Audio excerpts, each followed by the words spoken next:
Eu fiz uma aplicação rápida no último culto, falando desse texto. E é muito importante nós vermos o que pode conduzir à desobediência às instruções de Deus. O texto diz: o meu povo é destruído. Não é apenas um sofrimento, não é uma coisa amena, é algo que vai causar muito estrago, muita dor, muita perda, algo de difícil, convivência. O povo é destruído, porque falta conhecimento. Agora nós temos um outro problema. O texto diz, também, não, volte o verso anterior. Pois lhe falta conhecimento. Pelo fato de vocês, sacerdotes, vamos lá, agora entra o 7, rejeitarem o conhecimento, também eu os rejeitarei. Me parece que a informação agora subiu de classe. Ela não está falando mais do povo em si só, da base. Ela subiu um pouquinho e agora ela vai conversar com os sacerdotes.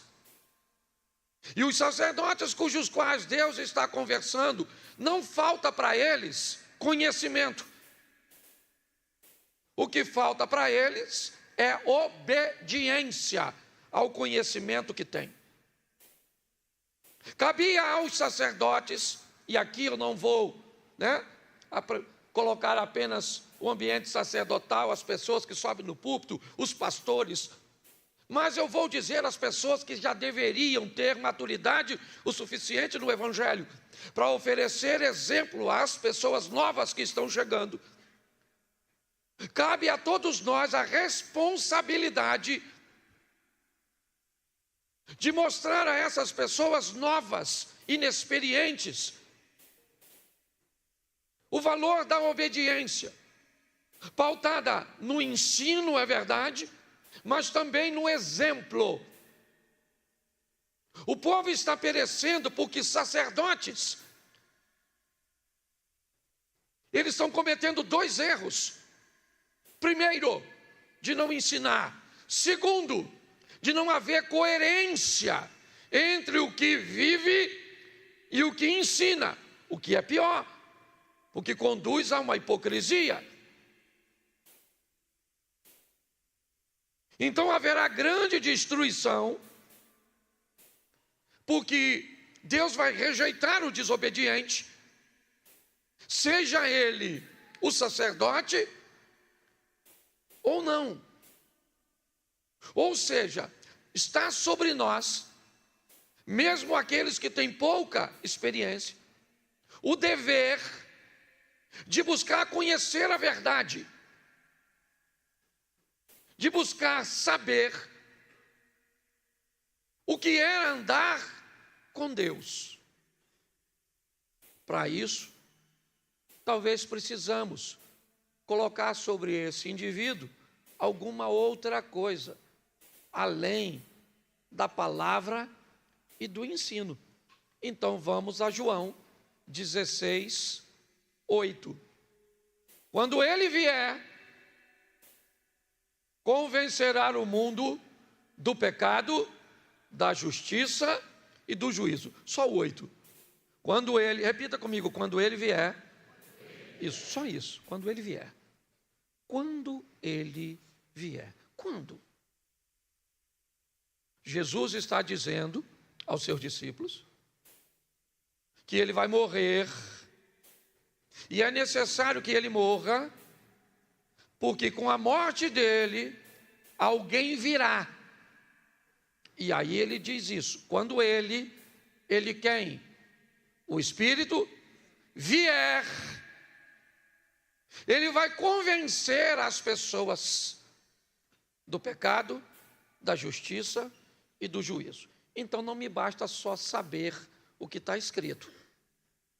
Isso não é o suficiente para que eu seja obediente. Quando ele vier, pastor, mas ele já veio. Bom, Que ele já veio, eu sei. Eu só não sei se ele já veio sobre mim. Talvez a sua dificuldade de entender que pecado é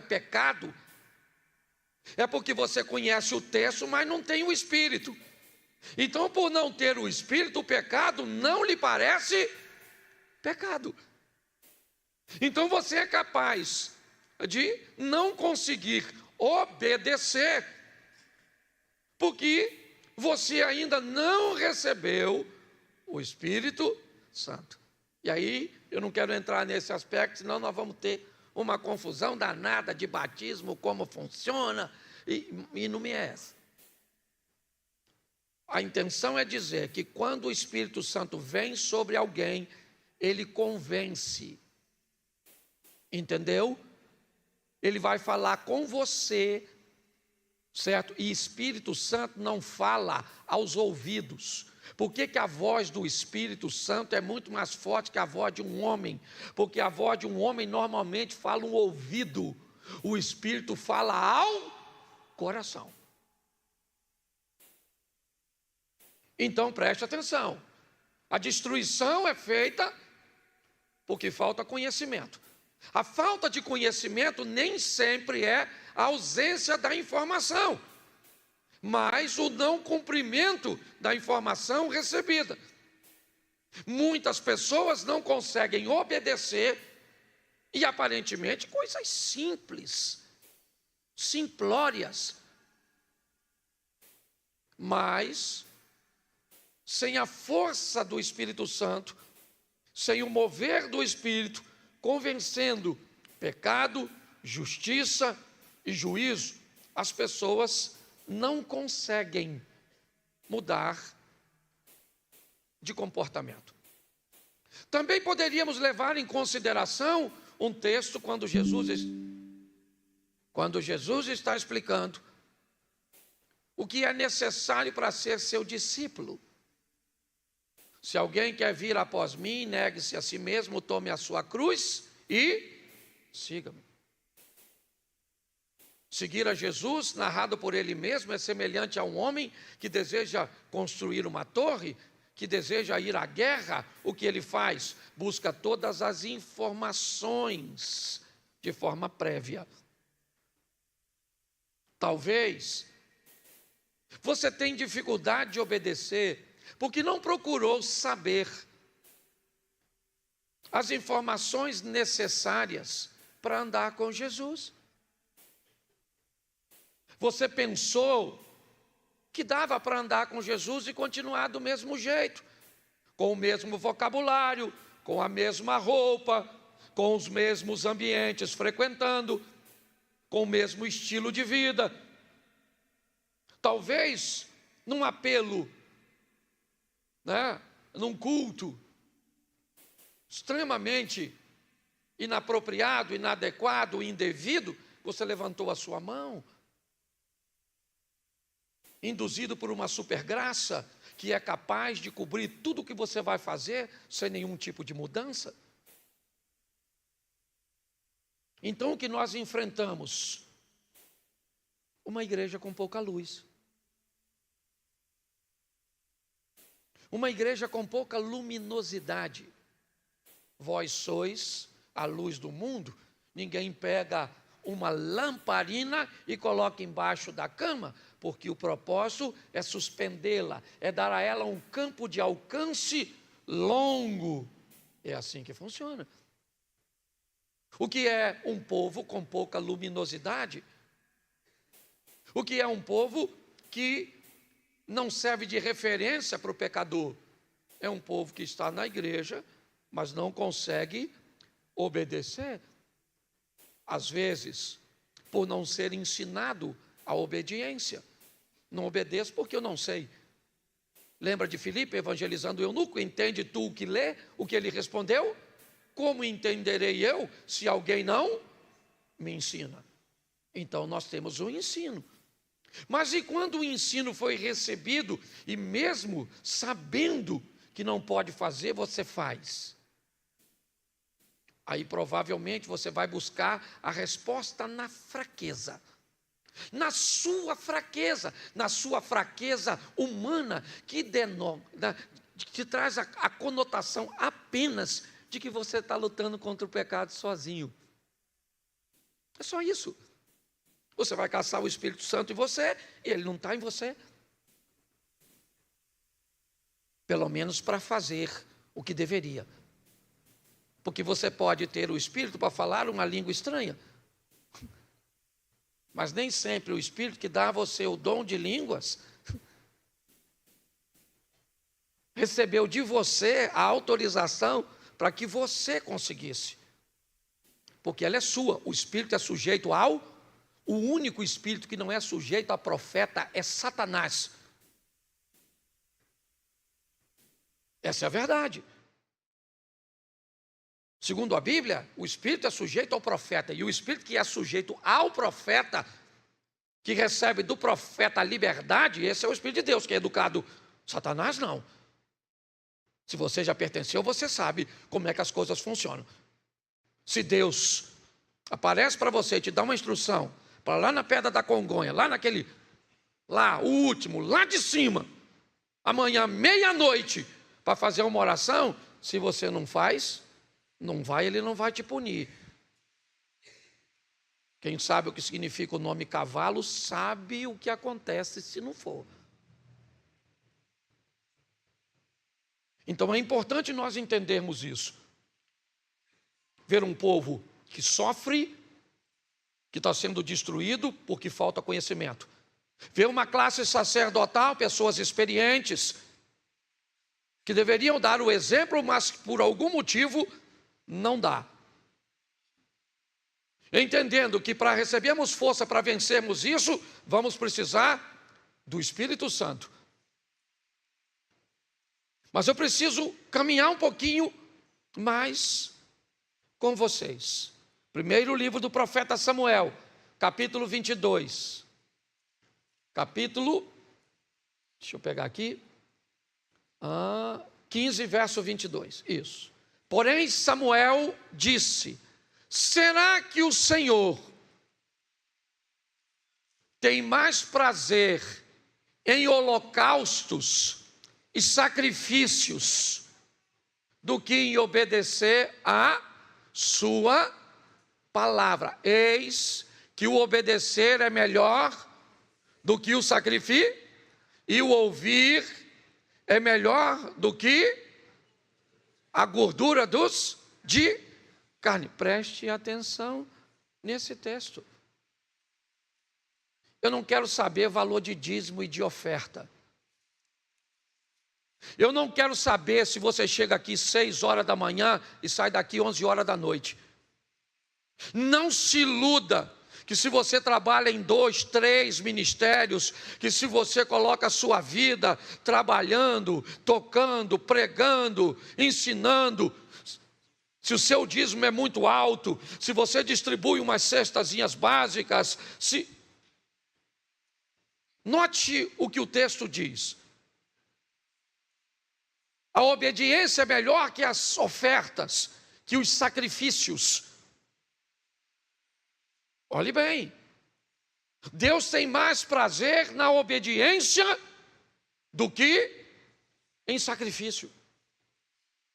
Então eu preciso entender isso. O valor da obediência. Não. Sabe o que é? Eu faço isso, mas eu dou uma ofertinha lá na igreja. Legal. Quando alguém faz um pedido de contribuição, eu dou. Deixa eu te falar uma coisa. Você está enganado no que diz respeito a isso. Isso vai dar problema para você. Então a obediência é muito maior que a sua oferta. Pare de, consciente ou inconscientemente, achar que você compra Deus. Tá certo? Não, eu faço isso, mas Deus sabe o quanto eu me dedico na sua casa. Está errado isso. Não é assim que as coisas funcionam. Para Deus, obedecer é melhor do que sacrificar. É assim que funciona. E eu não sei o que acontece. Preste atenção. Esse texto é um texto narrado para o rei Saul. Quando Samuel vai até Saul e manda ele destruir os amalequitas, matar o rei e acabar com tudo, ele sai de casa para obedecer, gente. Ele sai de casa para obedecer.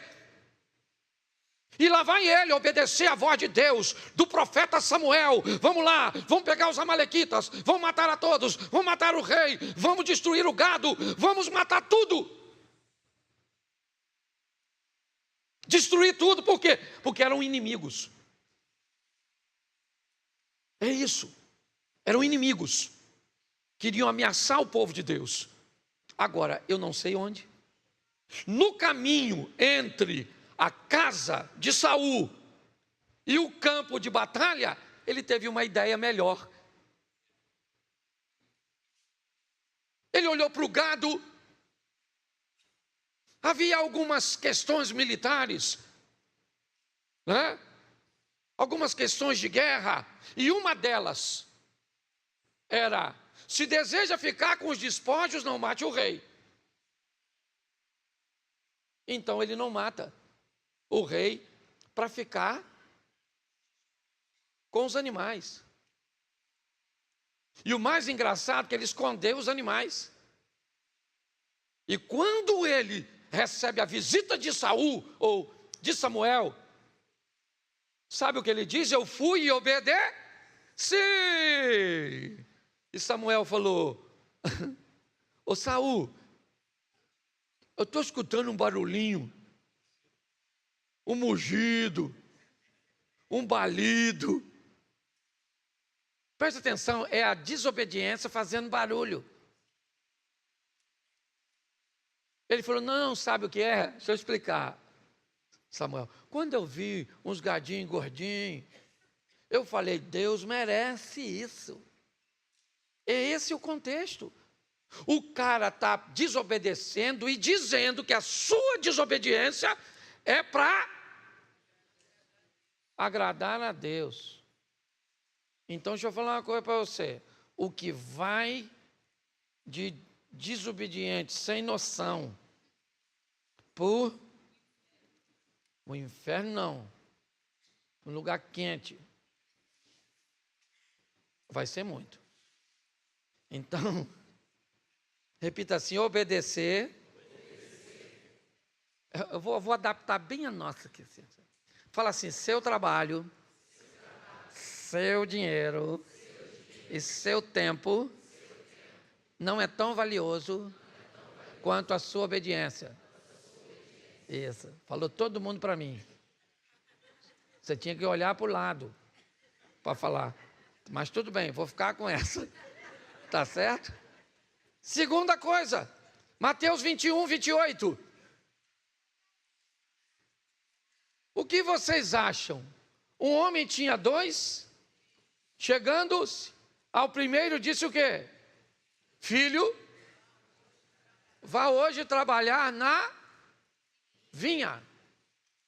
Vamos lá? Não, bota o 29. Isso. Ele respondeu o quê? Não quero ir. Mas depois, arrependido, vamos ver o outro filho, tinha dois. Dirigindo-se ao outro filho, o pai disse a mesma coisa. E o que o filho respondeu? Mas qual dos dois fez a vontade do pai? Presta atenção, porque essa é uma história bem legal. Dois filhos, tá certo? O pai falou: vai trabalhar na vinha. O que o primeiro filho falou? Não vou. Não vou. Mas foi depois que se arrependeu. Diga, depois que se arrependeu. Ele queria ir na hora? Isso, porque na hora nem sempre é fácil de obedecer. Às vezes na hora não é. Na hora não é agradável. O pai está mandando ele fazer algo que ele não. Então ele falou: não vou. Não estou afim de trabalhar. Mas aí o pai brigou com ele. O pai só mandou. E ele ficou pensando. Se arrependeu do que tinha dito. filho: filho, vai trabalhar na vinha. O que é que o filho falou? Agora. Foi? Mas falou que ia. O outro falou que ia, mas foi. O outro foi, mas falou que ia. O outro falou que ia, mas foi. Então o que falou que ia e o que falou que não ia, isso aí. Olha a complexidade da obediência. Então não é se você está afim ou não. Não é fácil. E esses dois filhos aqui do texto, eles são nós. Tem gente que você chama no gabinete e fala: não faz. Não vou fazer. Deixe comigo, que não faço mais.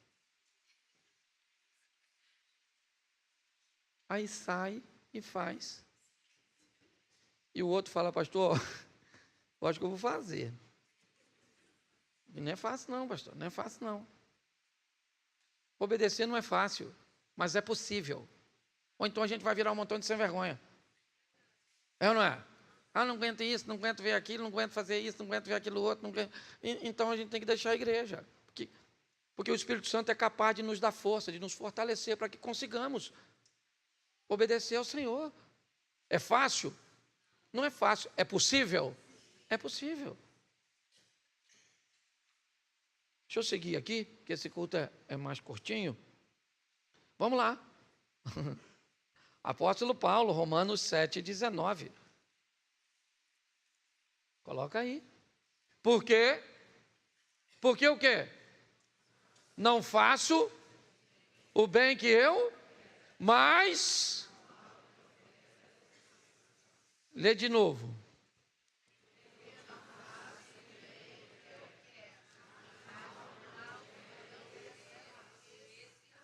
E de novo.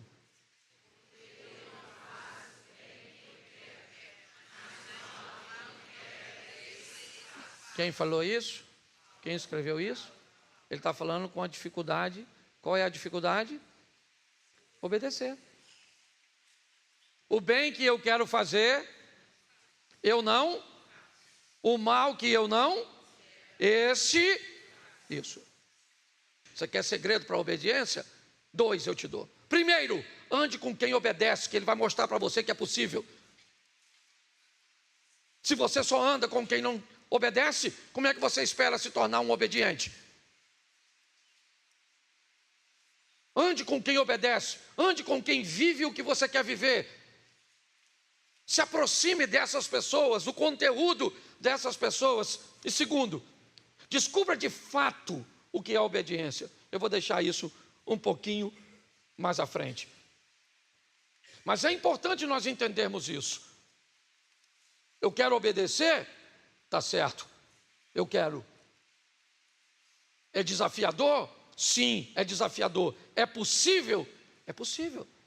O apóstolo Paulo está dizendo aqui: o pecado que habita nele, tá bom. O pecado habita nele, sim ou não? Mas quando ele vier, quem é ele? E o Espírito Santo vai entrar onde? No mesmo indivíduo onde habita o pecado. O indivíduo onde habita o pecado. O apóstolo Paulo, ele está: quem me livrará do corpo dessa norma? Lê o texto inteiro depois. Você vai ver para onde esse cara caminhou. Ele não se tornou perfeito, é verdade, mas perdeu o direito de acusação sobre todos, quando diz: o maior dos pecadores sou eu. Entendi a dificuldade, mas praticamente erradicou da vida dele, de seu estilo de vida, certo? O poder do pecado, conseguindo ser obediente. A Bíblia é bem clara quando fala de Jesus: e ele foi obediente até a morte, e morte de... E por causa disso ele recebeu o quê? Qual foi o prêmio que Jesus recebeu por ser obediente? E recebeu um nome que é sobre todo Nome, você quer ter nome nessa terra? Seja obediente. Você quer ser respeitado? Tenha nome. Quer ter nome? Seja obediente. Preste atenção. Quando o assunto é obediência, olhe só. Atos dos Apóstolos 5:29. Então Pedro e os demais apóstolos afirmaram: é mais importante obedecer do que aos. Olha o que ele está dizendo: obediência a Deus. Você lembra da frase, eu não vou citar aqui, não é meu interesse, mas me ajude aí. Se eu penso, logo eu. Se eu penso, logo eu. Então, existir era algo que só dependia de mim. Se eu penso, logo eu existo. Só que hoje não é mais assim. Hoje é: se eu sou visto, eu existo. Se eu não sou visto, eu não existo. E aí eu vou ter um problema. Qual é o problema? Para que eu seja visto, eu preciso dos olhos do outro e não dos meus. E aí eu perco o controle disso. Eu não tenho controle sobre os outros. E aí eu tenho um problema com isso aqui. Porque agora obedecer a Deus não me é tão importante assim. Porque talvez obedecê-lo, postar alguma coisa que esteja nos padrões dele, dizer alguma coisa, aparecer vestido, colocar uma música que agrade e obedeça a ele, pode não ser tão atraente assim para que eu seja visto. Então Pedro diz: mais importa obedecer a Deus do que aos homens. Não é uma pergunta, é uma afirmação. Você está entendendo? Então, eu preciso entender isso porque eu estou nesse mundo, eu estou nesse ambiente. Então, eu preciso definir se eu vou obedecer a Deus, porque a alguém eu vou ter que obedecer. E se não é a Deus, Atos dos Apóstolos 5:3. Então Pedro disse: Ananias, por que você permitiu que Satanás enchesse o seu? Ele obedeceu, sim ou não? Mas obedeceu a quem? A Satanás. Você vai ter que obedecer a alguém. Quando você adultera, você acha que você está obedecendo a quem? A Deus?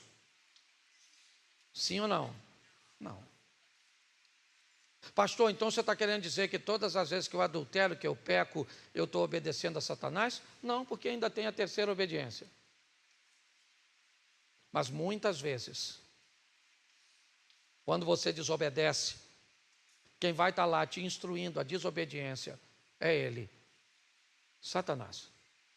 Essa é a verdade. O terceiro, 2 Timóteo, capítulo 3, verso 2.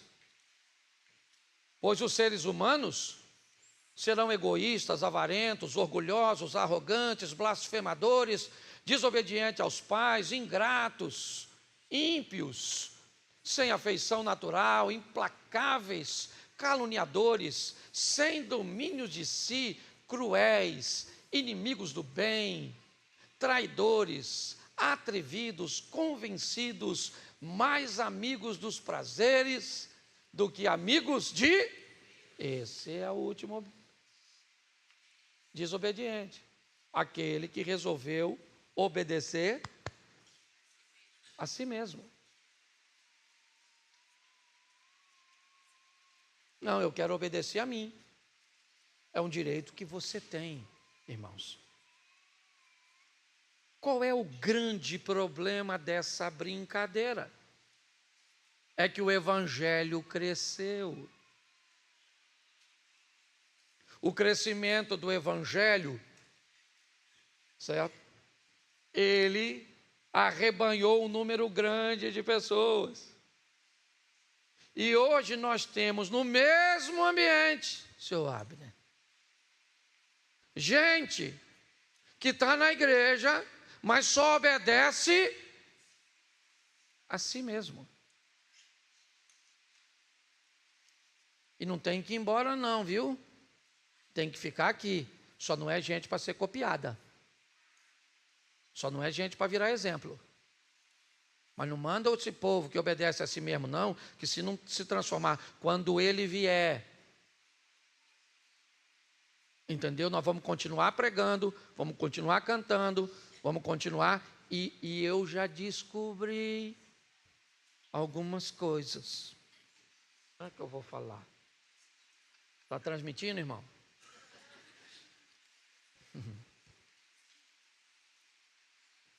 É que dependendo do período, o indivíduo que está aqui em cima pode ser o cara que está obedecendo a Deus.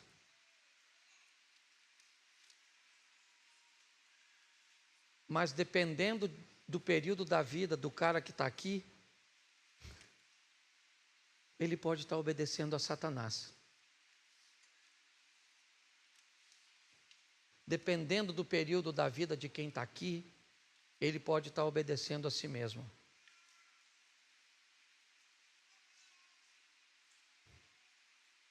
Porque eu sei que muitas vezes você já viu gente aqui em cima que provavelmente você sabia que ele não teria, ou pelo menos não deveria ter, coragem de estar aqui, pelo tipo de vida que levava. Estivesse ele cantando, pregando, ensinando, vestindo uma camisa da igreja. Pastor,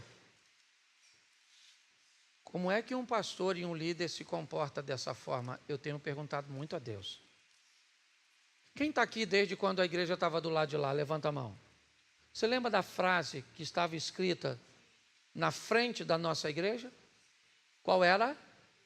Aqui não toleramos o nosso, porque toleraríamos os seus. Eu tirei. E eu tirei não só da frente da igreja. Parece que eu tirei do meu coração. E o desobediente hoje aqui não é nenhum de vocês. O maior pecador aqui sou eu. Essa é a grande verdade. Pastor, o que o senhor anda fazendo? Tolerando. Me tornei amoroso, cuidadoso, compassivo, fraco, conivente. Eu não sei qual o adjetivo que você vai querer colocar sobre mim. Mas a verdade é que todos nós precisamos de mudanças. É fácil? Não. Mas é possível.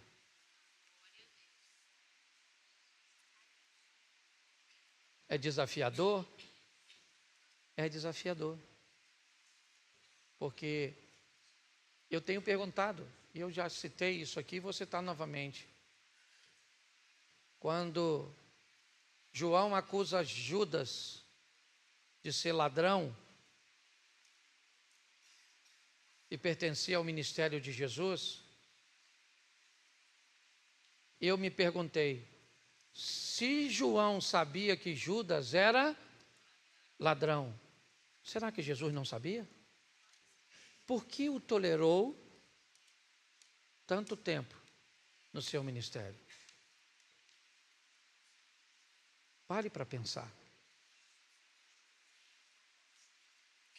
Talvez dando tempo para que ele pudesse Pastor, mas ele tinha que morrer daquele jeito. Meu irmão, se você acha que Judas tinha que morrer daquele jeito, me perdoa. O que você acha que deveria acontecer com Raabe, a meretriz?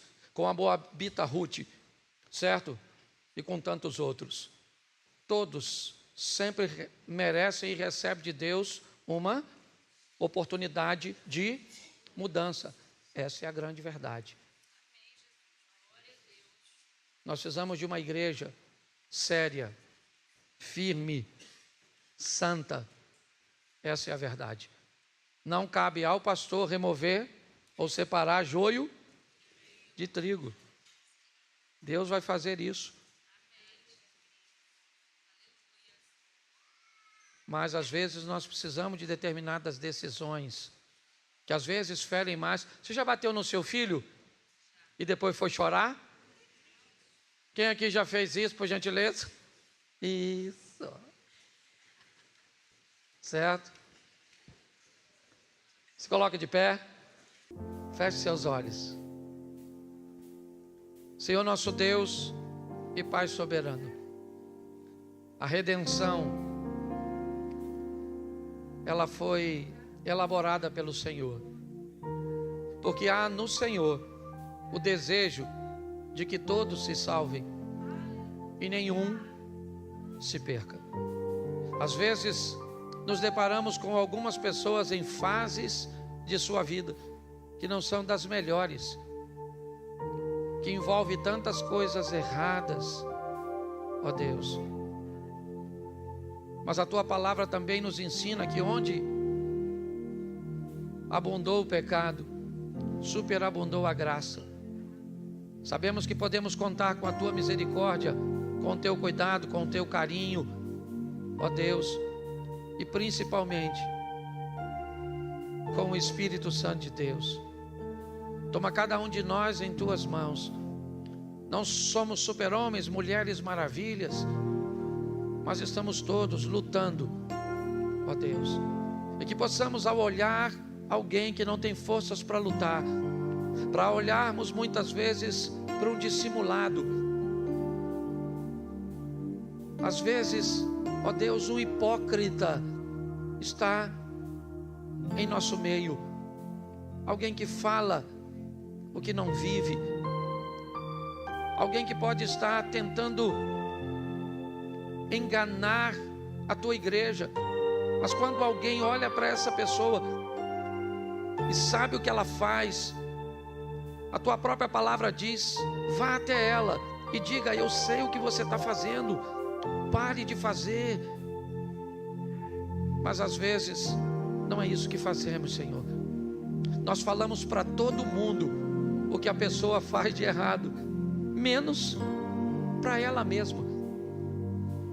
Porque na verdade, Senhor, às vezes não queremos que elas mudem, porque quando descobrimos que alguém tem defeitos, parece que isso torna muito mais fácil que venhamos conviver com os nossos, ao invés de removê-los. Por isso, em nome de Jesus, toma o projeto Recomeçar em Tuas mãos. Toma cada um de nós, pastores, líderes, sobreiros. Toma cada um de nós, músicos. Em nome de Jesus, Senhor, dá coragem às pessoas, de nossos irmãos chegarem até nós, às vezes com outra pessoa, como a Tua palavra ensina, e dizer: pastor, pare de fazer isso. Pastor, não faça, não viva desse jeito. Ministro, não é assim que se vive o Evangelho. Seu comportamento está prejudicando mais a igreja do que ajudando. Nós estamos no ano da unidade, então nos dê, Senhor, o entendimento de fazermos isso com carinho, ó Deus. Mas para Te obedecermos e assim vivermos, talvez não tenhamos tantos admiradores como gostaríamos de ter, tantos seguidores, tantos likes, mas mais importa obedecer ao Senhor. Por isso, toma a Tua igreja em Tuas mãos e age sobre nós. Leva-nos aos nossos lares, guardado por Tuas mãos, poderosas. Que tenhamos uma semana de boas notícias, uma semana de bons negócios. Que o grande amor de Deus, o nosso Pai, a graça de nosso Senhor e Salvador Jesus Cristo e as doces consolações do Santo Espírito de Deus seja para com todo o povo do Senhor, e todos digam amém. Agora é Isaac, o segundo filho, que também a nível de prosperidade é algo extraordinário, mas que recebeu uma bênção de Abraão que o primeiro não recebeu. O que Deus dá através de Abraão a Isaac é uma bênção de governo, de notoriedade, de reconhecimento, nação santa, povo escolhido é Israel.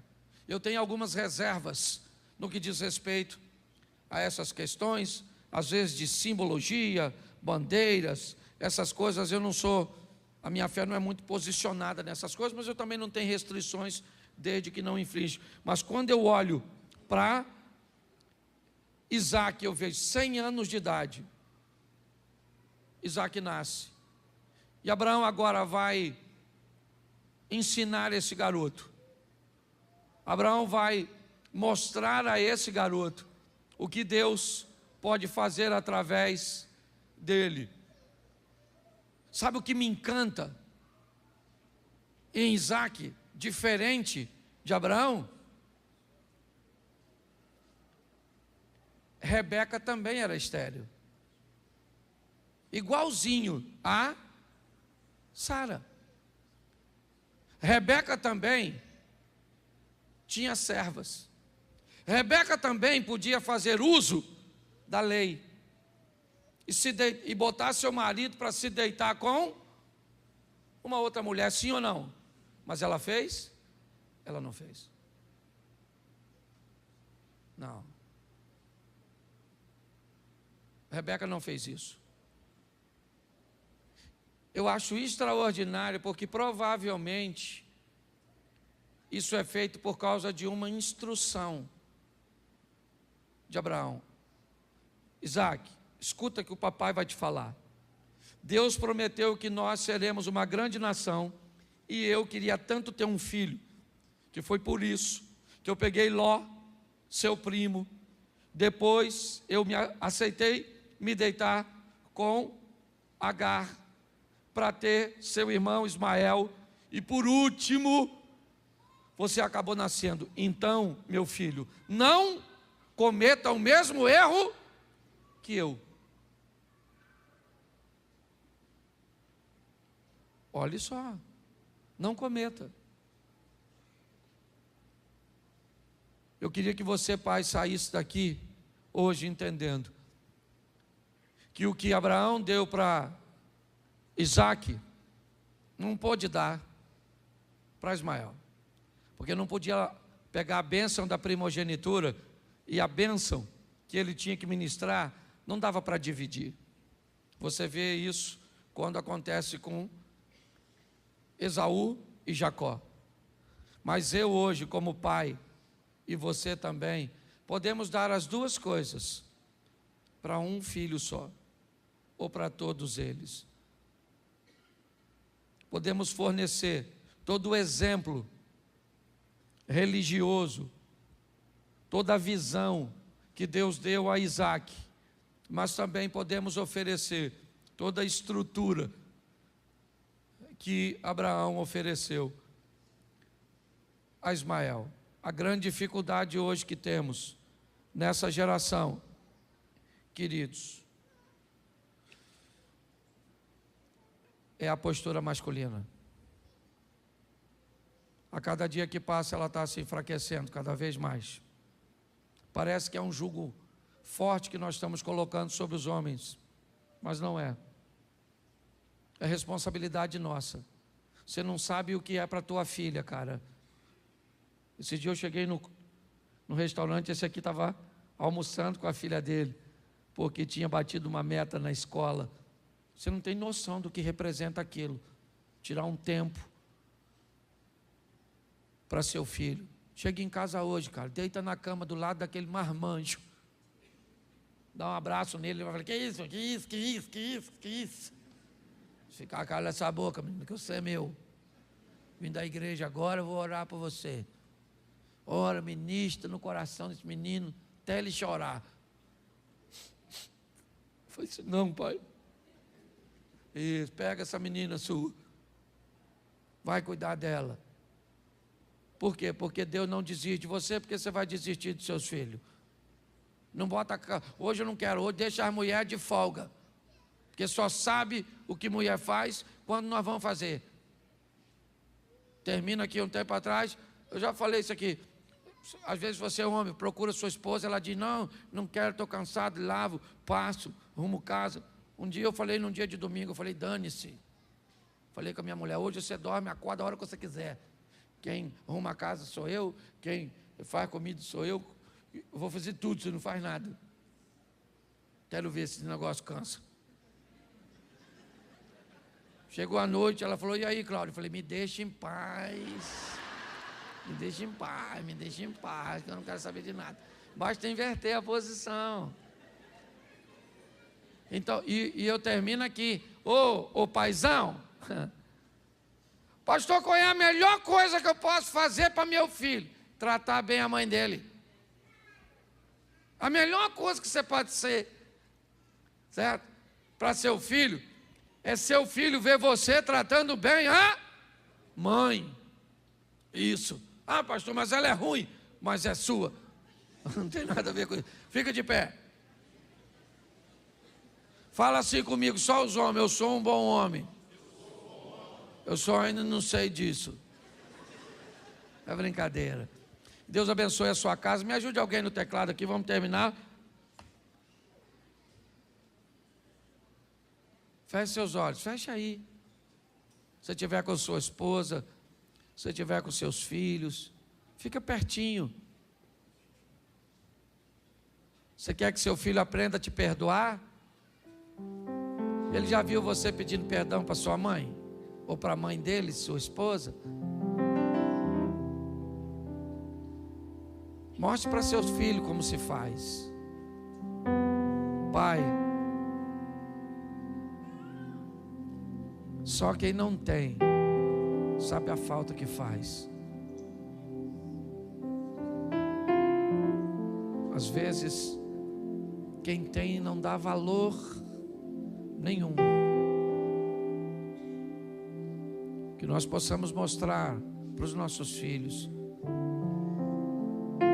o que Abraão mostrou para Ismael.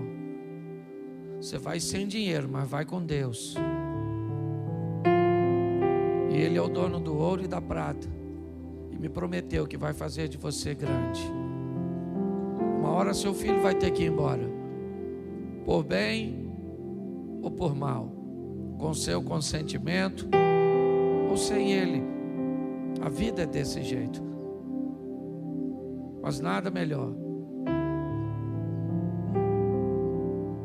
do que você ter a honra de dizer: é meu filho, aquele ali é meu filho, é minha filha.